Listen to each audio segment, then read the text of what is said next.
What is up, everybody? My name is James D. Fiore, and this is Black Vault.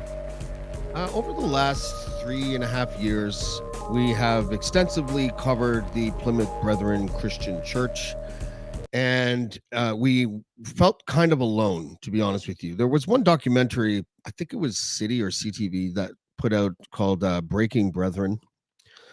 And it wasn't bad. It was pretty good. Anything that sort of gets these stories out from this cult, which is basically like a cross between Scientology and radical Mormonism, I guess, something like that. They're 55,000 strong across the planet. Most people are born into it. Some people marry into it, but less and less, as far as from what I've been told. They tend to marry people from other localities. But anyways, there's a shortage of reporting on the Plymouth Brethren Christian Church, and it's largely to do, I think, with the fact that they are so connected in the corporate landscape and in the political world. We just saw last week, all these big stories about that crazy lady, the crazy cat lady that calls herself the Queen of Canada, being arrested, her and her followers, and they were dangerous. Like, they were nothing. They are nothing compared to the Plymouth Brethren Christian Church. And yet the media says nothing about the PBCC in this country. And so it was nice to see that in Australia, I think the network is called ABC. They decided, maybe it's the Australian Broadcasting Company. I don't know. I have no idea. However, they put on air yesterday, I believe it was, Big Brethren, and it was a 45-minute or so documentary on the Plymouth Brethren Christian Church. A lot of it was based on cases in Australia, as you would expect from an Australian broadcast company. Yours truly and my guest today helped contribute to that documentary. I gave them just some source material, and I helped them scout a location in Ottawa to interview Richard Marsh and Cheryl Hope. And my guest today was in the documentary, although I thought for not long enough, but we'll get to that in a second. But his name is he's the political dark art specialist himself, and his name is David Wallace. David, how are you, buddy? Can't complain. Not too bad. Beautiful day. Yeah, it is nice outside. Did you watch the documentary? I did. It was quite good. I was a little surprised that most of the best parts got cut out, but due to time constraints and, as we know, the litigious nature of the Plymouth Brethren Christian cult, a lot of it had to be cut out. Yeah, there was some talk about the fear of the litigious nature of the Plymouth Brethren, which I've talked about with journalists in Australia and with ex-members, and about how they're so litigious that media companies are often really afraid to report on them. Yes, absolutely. And I think that that's part of the problem, but also it's their political connections. Like, it's the way that there's a very incestuous culture with the Plymouth Brethren Christian Church, politics and corporations. So I guess we'll do this in the Hebrew way and start from the end, because you were in the documentary, but it was pretty much near the end. I just, as a refresher for people, let's just say people had never heard of the Plymouth Brethren Christian Church. How did you get involved with them? And this is really interesting, because this is almost your origin story for the new chapter of your life that you're in right now, which is where you stepped out of the shadows because of this cult. Is that correct? Yeah, and then it was let the beatings begin. Yeah. Well, I was first became aware of the Christian Brethren Church, cult, organization, whatever you want to call them. I received a phone call in late 2019, I believe it was, or was it 2000? No, late 2020, from Alan Holman.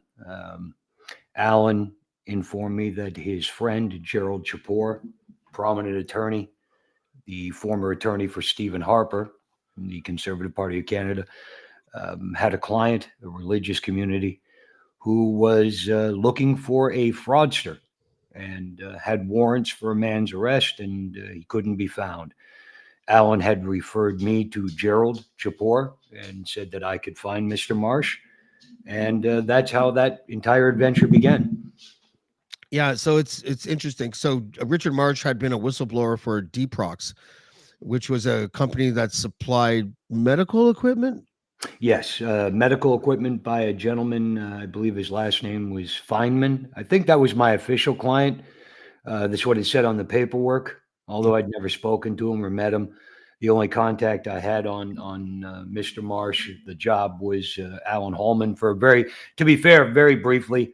I don't think Alan understood what the job was or had any personal involvement with the Christian Church at the time. He referred me to Gerald Chapor, who plugged me in with a Brad Mitchell, uh, hence Klondike Vapors. He owned a company Yep. called Klondike Lubricants, and a gentleman named Rodney Diplock in New Jersey, who I believe was the mover and shaker for the Brethren in the United States. And so they wanted you to basically locate Richard Marsh and then hand him over.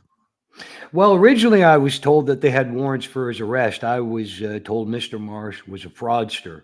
There was no mention of the name of the religious organization or at the beginning that it was a religious organization at all. I was simply told it was a small community that was being tormented by a fraudster and a former member, Mr. Marsh, and that they had spent, much of the last 5 years trying to find him. Yeah, we've talked a lot about this in the past about how it's almost like the Plymouth Brethren have no idea what the Streisand effect is. None.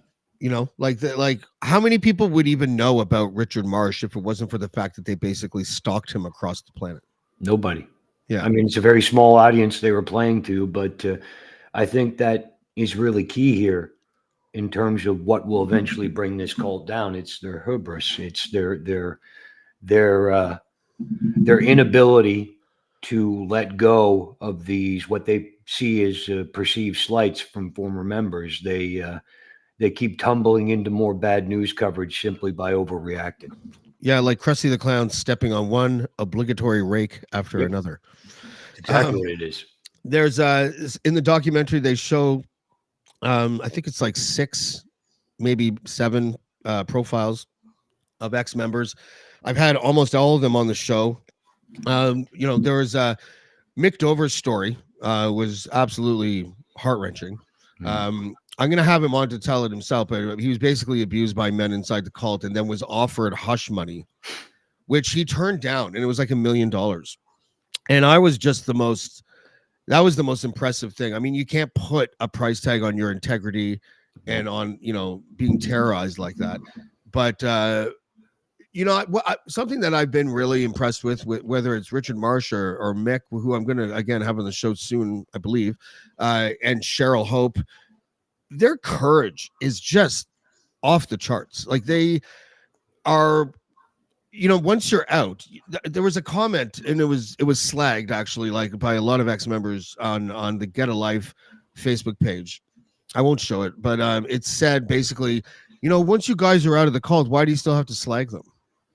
Well, the answer is courage, though. Like because they know what's going to happen to them, and what's has happened to many of them, being harassed, being dragged into court via lawsuits and shitty charges, having your family like ripped away from you.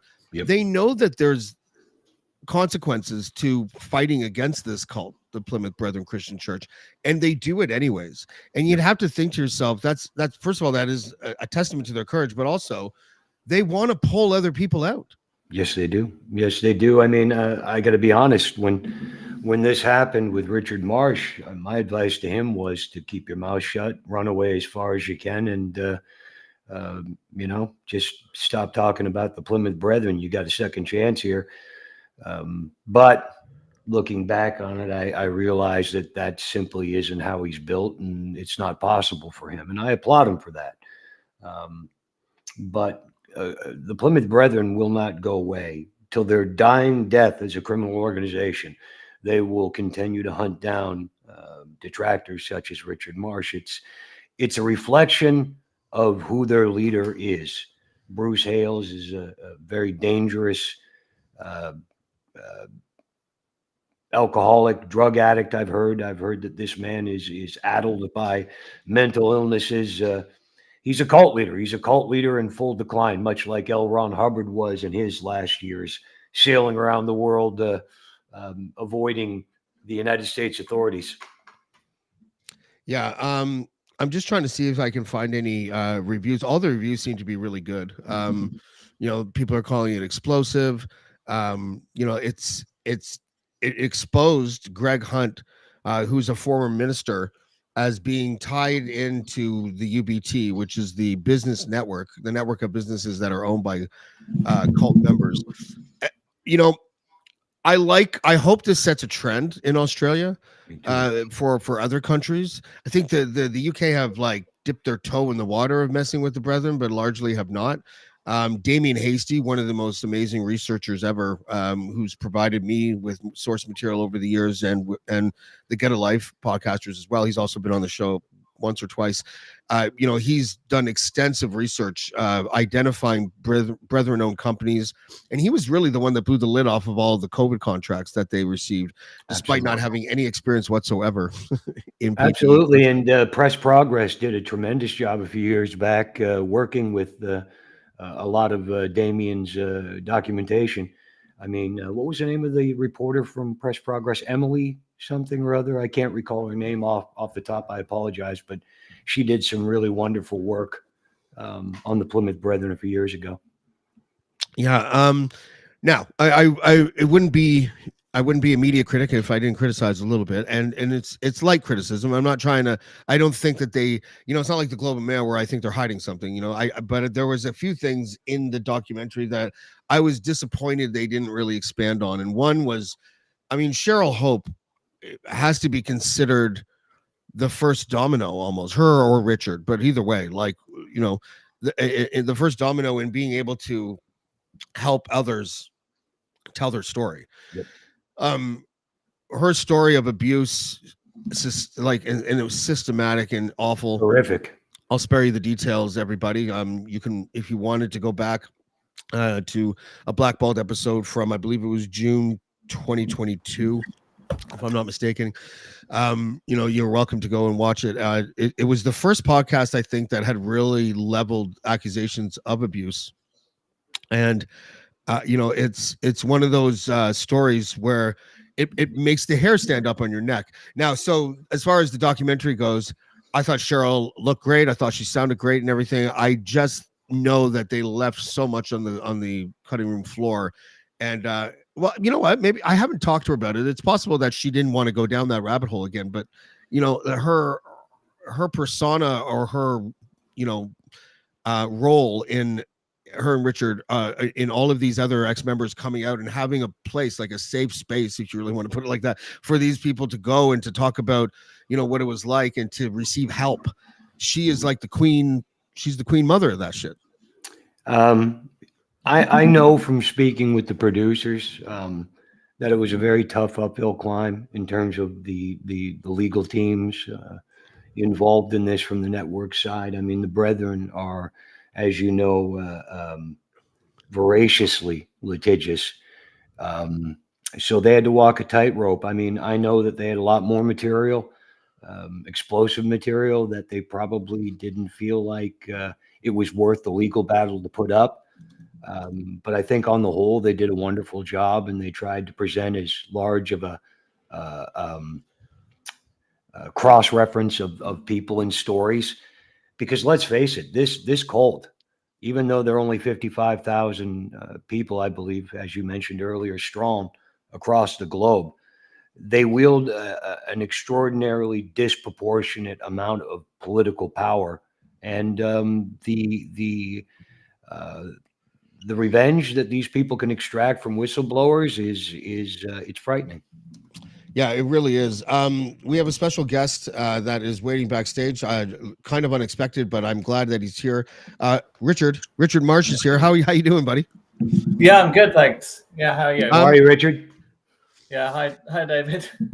It was fun listening to you talk about David on the documentary. Like, you really nailed the dark arts part of that. I did, yeah. It was a savage attack, really. Yeah. Teflon.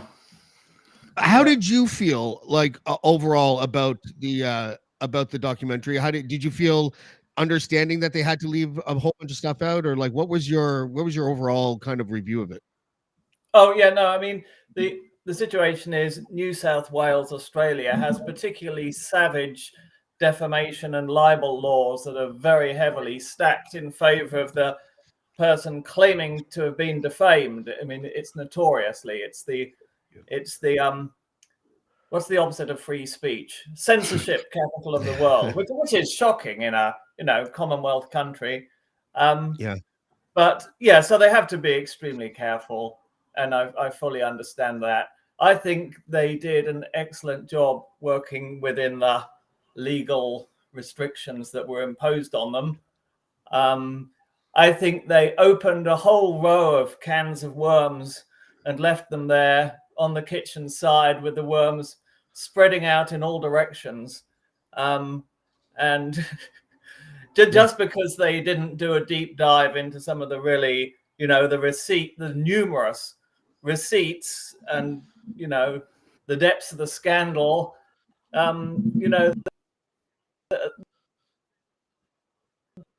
they've lifted the manhole cover, and I'm sure brave system that's the Plymouth Brethren Christian Church. It's interesting how the cult brought strange worlds together. Like, all kidding aside, you and David met because this group exists. And whether or not, like that is a very, if someone else had been given the task, let's just ask you this hypothetical, Richard. If someone else had been given the task of locating you and, quote, handing you over, how different do you think your life would be right now? Well, I might not have one. I mean, yeah. It sucks that you have to credit the dark art specialist guy with saving your life. I get it. Yeah, I know. I mean, one doesn't think of the PBC as a dating app, but you're making an interesting comparison there. Yeah. And David, I'll tell you, it kind of opened a new chapter for you too. Like, yeah, absolutely. Look, it's I'm not gonna shade it. I mean, towards the end there, I was getting a little bit, and you could see it if you look through the Klondike Papers. My last several years as a political fixer, I had taken to arranging between targets and customers what I call stalemates or 50-50 resolutions, where people just walked away from each other. I was tired. I was tired of the entire game. When the job for Richard came along, I thought it was a straight up missing persons case, which would allow me to step away from the politics and simply do what I was originally, what I was always good at, which is locating people and things. And it kind of morphed into something different. And, when I saw what they were doing with Richard, I saw that this was going to end badly, that they had seen him as such a threat to their, let's call a spade, to their continuing going under the radar as a criminal organization, that they were willing to take the ultimate steps to keep Richard quiet. And I just thought, without intervention, that the likelihood of him seeing another turn around the sun was very, very low. I want to ask something, and Richard, you might want to be careful in how you answer it, but I'm just trying to figure out. I remember hearing stories or rumors about other localities and mysterious deaths that happen inside other localities. We don't have to get specific at all, but was the fear kind of warranted in that there were questionable situations that may have occurred in the past that made you think that there was a capability from this organization to inflict violence like that onto another human being? Not really. I mean, there have been some deaths that were extremely convenient, we might say, for the PBCC leadership, but there's no receipt that says, it was they were taken down. I think the thing that really, the thing that more validates the idea that this was that they wanted to take me out is the language that Bruce Hales uses in his ministry. Very explicit language where he says basically people who get up against us have signed their own death warrant. I mean, he says it quite as clearly than that. He says they are doomed. They've signed their own death warrant. I mean, how much more explicit can you get? Sounds like Al Capone. His Christian ministry. I mean, I was surprised they didn't quote it on the program, because when I had the interview with Louise, who was wonderful, by the way, she actually quoted that ministry to me and asked me for my opinion of it. So that they have that. So yes, really? Absolutely, there is a mentality in there that says people who oppose them have committed a capital crime. And the PBCC have also always been in favor of capital punishment, where governments in countries where they live have decided to move away from capital punishment. They have written to MPs, they've had special prayer meetings, they've gone to lobby ministers to have capital punishment reinstated. So it's very much in their mentality to kill people who... Very, very Jesus-like. Yes, exactly. Forgive us our trespasses. Well, yes. The one thing about it, the document, and I think I had heard this before, but had totally forgotten about it, is that somebody has the really horrible task of transcribing the bullshit that comes out of Bruce Hales's mouth in a way that looks like scripture when you look at it on the page. Yes. And some of it is just ridiculous. Never trust anybody with a beard. And which is a very weird thing to me, because well, for the obvious reason, Jesus Christ has a beard, right? I don't know. Allegedly, yeah. Like, I mean, never trust anyone with a beard. Is there a reason? Like, I know that the look of the Brethren male is hair parted to the side, button-up shirt, collar with the sleeves rolled up. Yes, it's Hitler Youth style. Yeah. Yeah, because you're getting on with it. And they can't really close shave up the back of the head, right? You know. I don't think I'll ever fit into the Senior Brethren. No. Structure. Well, if you put a headscarf on, they'll put you in the sisters' row. There you go. And was it you, Richard, that posted the picture of the founder, and he's got like a full beard? No, the founder was usually clean shaven in the photos of him, but his successor, Frederick Raven, who was number 2 in the line of succession, had a very full beard and moustache. Wow. Which is why the ex-brethren are all laughing, because, you know, we have these books of ministry of Frederick Raven in the series, and we're not supposed to trust him, apparently. I wonder if the transcriber has to like delete where, like, in brackets she'll put sound of ice cubes rattling.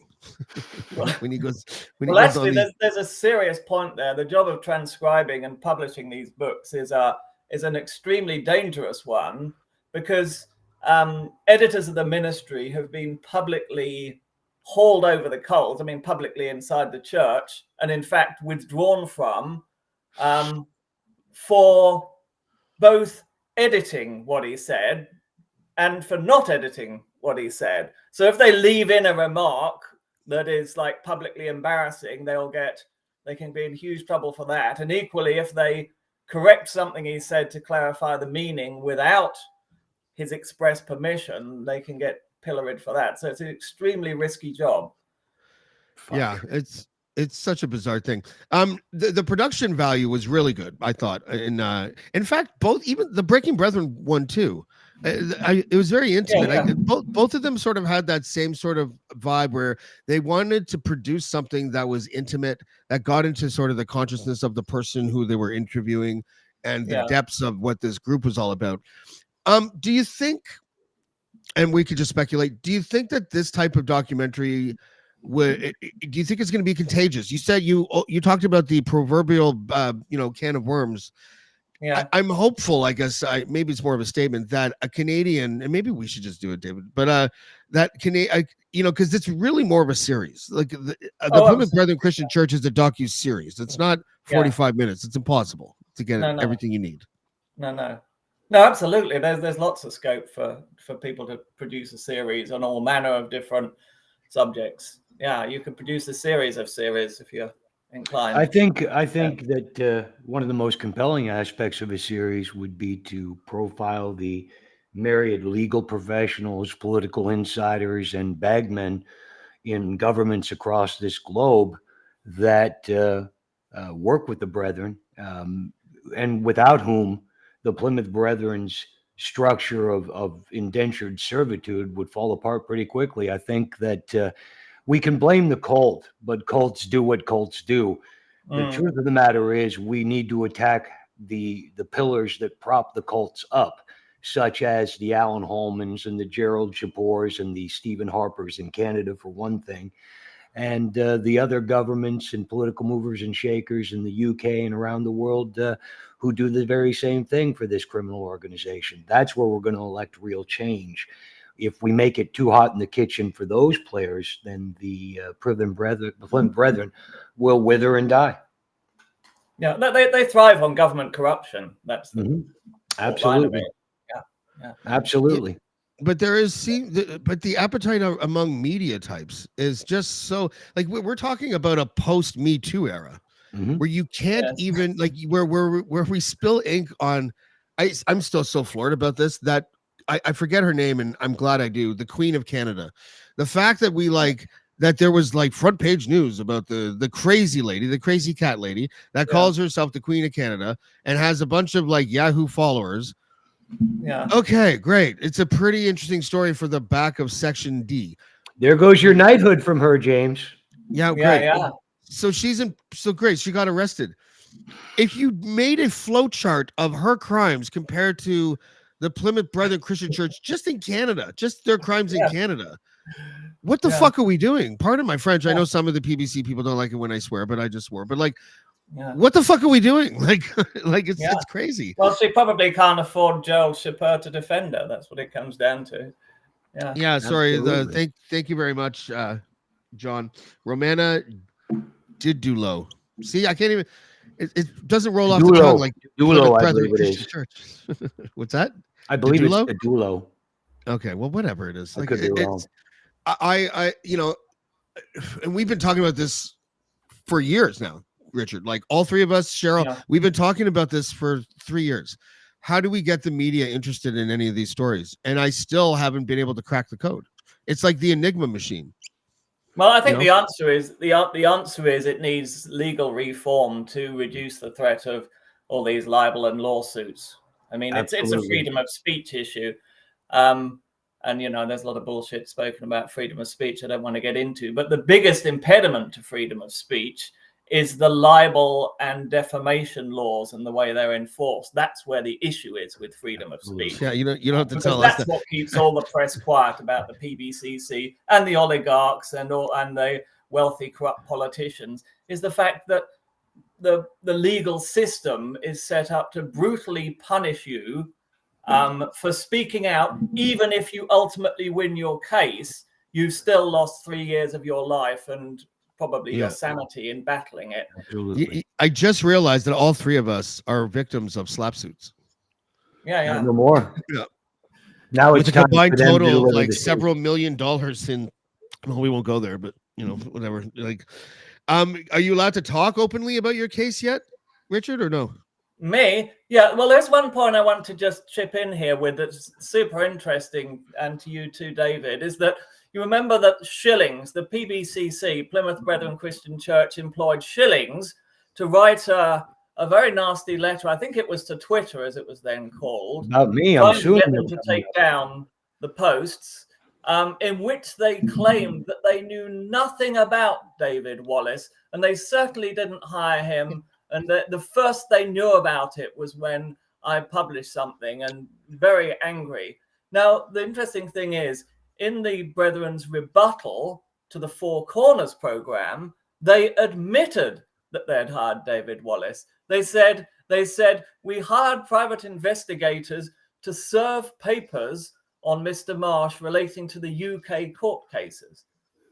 Now, the other thing that's fascinating about that is that the PBCC has never had any court cases against me in the UK or anywhere else. So what what papers from the UK court cases were they hoping to file on me? I mean, Mhm. they really have dug themselves into a hole here. Well, Big if I one, may, Richard, because James also is in possession of something where well, I gave that to the Australian did. producers. So they Yes, didn't yes, want to I go know. as far as playing the audio of Alan Holman admitting that he was hired by Gerald Shapur and the Brethren to kidnap hire you. me. Hire David, Let's sorry, to do that. kidnap Yeah. Richard. We have But I a gave them massive lawsuit being launched against the Brethren in Shillings, and but I a gave them the little audio. bird is paying for it all. So I'll see you soon, Mr. Hales, you fat fuck. Okay, all right, settle down. I gave them the audio. It's an audio conversation between me and Alan Holman, just from what, David, like 6 weeks ago. Yeah, Well, I don't know if you heard it, Richard. Did I send it to you? No, I haven't. Okay, been so sitting on it for a while. and it was really just an aside. I just wanted to see if he would say it, and so I was like, well, because he was basically calling David a charlatan or a con man or a fraud, and I'm like, Alan yeah, Holman. we know that, but no, I'm just kidding. But I was like, but why did you? I'm like, didn't you hire him in the whole Richard Marsh thing? He's like, yeah, Gerald Shapur wanted the help with the Brethren to see if I could help them find somebody that would find and hand over Richard Marsh, and I did that, or whatever. I'm paraphrasing, and I'm just like, Complimented me doing an excellent job too. he did. He said David did an excellent job, almost kidnapping an innocent man. It was I wanted to find Richard Marsh. There he is. See, yeah. I'm very grateful for David. He did a very excellent job indeed. Well, as long as you're not dead, so that's the best you can hope for with David. Well, what more could one ask? Just kidding. No wonder I had such trouble getting a date in high school, huh? I mean, if that's the goal we're going by, I mean, hey, you're not dead. I mean, come on. Yes, but David, when they say open the door to the vehicle, they don't mean the trunk. Okay, you just gotta. What are you gonna do? I would like to do a whole bunch of these podcasts to keep the momentum going with the Big Brethren doc. I really am hopeful that it's seeing good numbers. I think it was almost at 100K on YouTube the last time I saw it. I guess I don't know what's good for Australia, but that seems pretty good. Well, from what I understand, the average viewership for Four Corners on TV is about 1 million. Yep. And I'll bet this rated over that. So it's a small country, right? Like it's what is it, like 26 million or something like that? It's pretty similar to Canada. Okay, But so let's just say it's got 30. a much higher proportion of Brethren. I mean, nearly everyone in Australia has heard of the exclusive Brethren. Less than 0.5% of Canadians would have the least idea who they are. So it makes much more impact over that. Well, I'm going to continue this week. As I normally do, I'm going to shake the Cheryl Hope tree and see if any guests fall out.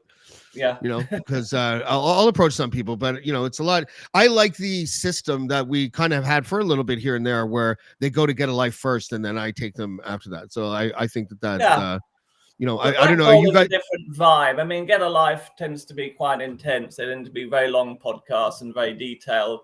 While on here, it's more just we kind of shoot the shit. I kind of like that because I don't.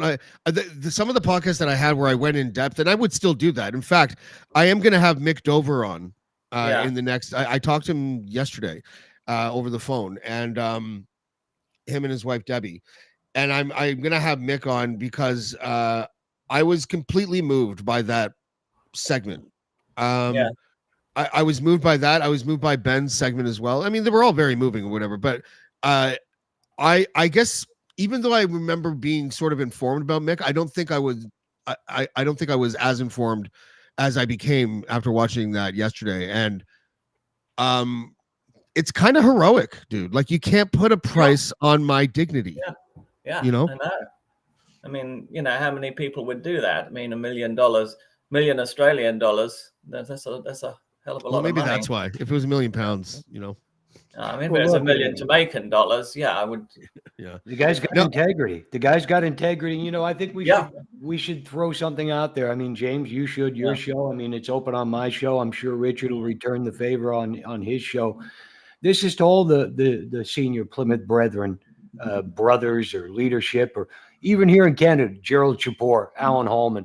Maybe we got it all wrong. You're more than welcome to come on our show and discuss the Plymouth Brethren and justify justify any of the actions that have been taken against the individuals that appeared in that documentary. If there's another side to the story, then why don't you come on and share your views? There's, Good luck with that. Yeah. Well, I'm just saying, if instead of going to courtrooms, instead of complaining, instead of hiding behind lawyers, have the courage of your convictions. If you're a religious man in front of everybody, the audience and God himself, come on in and justify your behavior in front of every member of the, but again, they can't do that because they don't allow their members to actually engage with the outside world. Here's what to add to the laundry list of hypocrisies about this organization, all I'm seeing lately from Plymouth Brethren members, on social media, on Facebook mostly, is their undying praise of Charlie Kirk. Now, I'm not going to sit there and diss Charlie Kirk because I think death has the last word. I think it brings out the ugliness in all of us when we start trashing dead people. However, the one thing that you have to say about him is that he used to walk into the lion's den. He was unafraid to go into a room full of people who hated him and who had differences of opinions from him and have it out. The Plymouth Brethren Christian Church are comprised of the most crystallized cowards I've ever seen because they are praising a man. Yeah. They don't have an ounce of his courage. Yeah.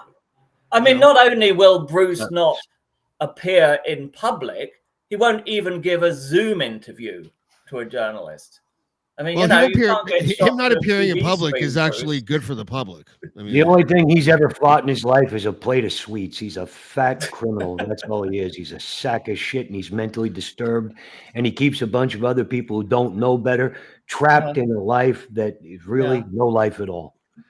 His kind of current situation reminds me a little bit of the kind of last hours of Hitler, where he's kind of in this bunker underneath the rubble, contemplating suicide. I mean, it's not looking good for him, really. I remember when Jerry Falwell died, another plump, stout, religious charlatan. He was on, I think it was Anderson Cooper, and Anderson Cooper's like, do you have any pause before you criticize? Don't you think that there's any good in Jerry Falwell, or was there any good in Jerry Falwell? Something like that. And Christopher Hitchens, in true Hitchens fashion, he's like, absolutely not. I think he woke up every day pinching his chubby little flanks and went on with his day ripping people off. Like, I was just like, and it feels like you could say the exact same thing about Bruce Hales. I think he gets up every single day pinching his chubby little flanks and thinks to himself, I can't fucking believe I'm still getting away with this. Yeah. I think he's so far down the rabbit hole of dementia and alcoholic induced seizures, or God knows what else he's having. I have picked up some good intel, so I think the next time I do a Plymouth Brethren special, I think I'll have a nice big white bushy beard. I think I have that for my next Brethren podcast. Oh, does he have a beard now? Oh, right, yeah. Wait, that's the thing, right? Never trust anybody with a beard. Yeah, time to grow the beard, I think, for the winter. All right. Thank you, Richard, for coming. That was a good surprise. Richard Marsh, David Wallace. We're gonna do a couple of these shows in the near future. I think I'm back on track now. I think my sporadic podcasting is over. I think I'm up to 2, sometimes 3 a week. I still wish I did sports and not cults and politics and things that might get me killed. But what are you gonna do? Richard Marsh, David Wallace. Thank you for joining us today. Elio. That was great seeing Richard. I actually sent the link to Cheryl, and I was going to send it to Richard, but then my intro ran out, so I didn't want to start clicking around or whatever. But I'm so glad that Cheryl sent it to Richard. Thank you, Cheryl. So we are. We're going to start a new show, and I'm going to put this out in the ether now, just in case it makes someone infuriated. Ever since Nathan Pike decided to dox me for my mental health details, I'm over it now. It was just a really shitty, stupid thing to do in the face of somebody just criticizing a story from a different angle. But I decided that I'm going to start a new show that I'm going to do maybe once a week called The Pike Report. And inside The Pike Report, I am going to take a look at Nathan Pike's reporting and support it in the form of ferocious criticism. And I hope that he understands that the reason why I'm doing this is because I just want to help. I'm never going to dox him. I'm never going to try to make him feel unsafe or try to put him in crisis. I'm just going to turn his world inside out in the form of constructive criticism on the shoddy, fraudulent, charlatan type work that he does. And I hope he appreciates it, because really, I don't really have time to do this. I'm doing this out of the goodness of my heart. Nathan, buddy, you dox me, and I'm not going to hit you below the belt. I'm going to hit you where it's empty, which is between your ears. So until then, we will see you next time on Black Bolt. Black Bolt. Black Bolt. Black Bolt. Black Bolt. Black Bolt. Black